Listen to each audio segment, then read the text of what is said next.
S, ಇನ್ನು ಕಲ್ಯಾಣ ಕರ್ನಾಟಕ ಉತ್ಸವದ ಹಿನ್ನೆಲೆ ಧ್ವಜಾರೋಹಣವನ್ನು ನೆರವೇರಿಸಿದ್ದಾರೆ ಬೀದರ್ನ ಉಸ್ತುವಾರಿ ಸಚಿವ ಈಶ್ವರ್ ಖಂಡ್ರೆ ಅವರು. ಬೀದರ್ ನಗರದ ಜಿಲ್ಲಾ ನೆಹರು ಕ್ರೀಡಾಂಗಣದಲ್ಲಿ ಧ್ವಜಾರೋಹಣವನ್ನು ನೆರವೇರಿಸಿದ್ದಾರೆ ಸಚಿವ ಈಶ್ವರ್ ಖಂಡ್ರೆ.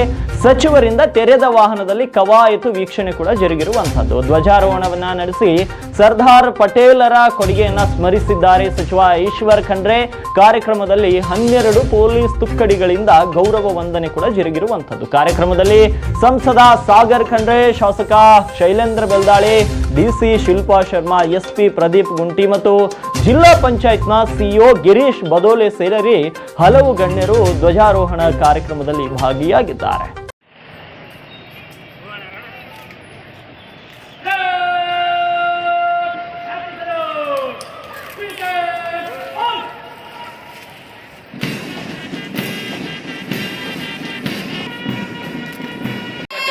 ಆ ತಂಡಕ್ಕೆ ನಾವು ಅಭಿನಂದಿಸೋಣ. ಕೆಎಸ್ಆರ್ನಲ್ಲಿ ಇದೀಗ ವೇದಿಕೆಯ ಮುಂಭಾಗದಲ್ಲಿ ಬಂದಿದೆ. ಆಕರ್ಷಕ ಪಥ ಸಂಚಲನವನ್ನು ನಡೆಸಿಕೊಡುತ್ತಿರುವಂತಹ ಅವರಿಗೆ ಜೋರಾದ ಚಪ್ಪಾಳೆಯೊಂದಿಗೆ ತಾವು ಹುರಿದುಂಬಿಸಬೇಕೆನ್ನುವ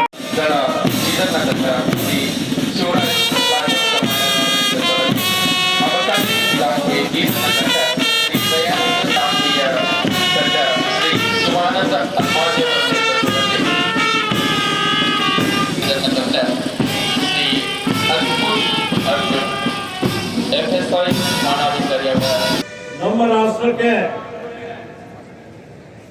15ನೇ ಆಗಸ್ಟ್ 1947ಕ್ಕೆ ಸ್ವಾತಂತ್ರ್ಯ ಸಿಕ್ತು.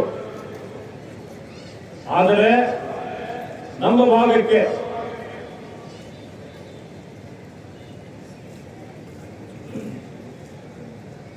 ಕಲ್ಯಾಣ ಕರ್ನಾಟಕ ಭಾಗಕ್ಕೆ ನಮಗೆ ಸ್ವಾತಂತ್ರ್ಯ ಸಿಕ್ಕಂಥದ್ದು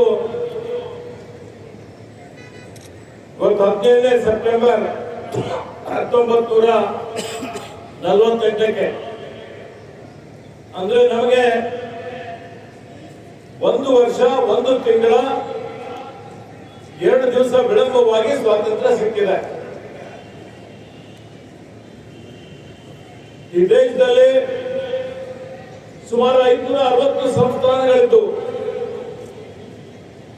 ಈ ರಾಷ್ಟ್ರಕ್ಕಾಗಿ ಮಹಾತ್ಮ ಗಾಂಧೀಜಿಯವರ ನೇತೃತ್ವದಲ್ಲಿ ಸ್ವಾತಂತ್ರ್ಯಕ್ಕಾಗಿ ದೊಡ್ಡ ಮಟ್ಟದ ಹೋರಾಟ ನಡೀತದೆ.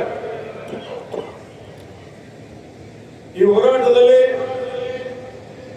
ಸುಮಾರು ಜನ ಹುತಾತ್ಮರಾಗ್ತಾರೆ, ತಮ್ಮ ಜೀವವನ್ನೇ ಬಲಿದಾನ ಕೊಟ್ಟಿದ್ದಾರೆ.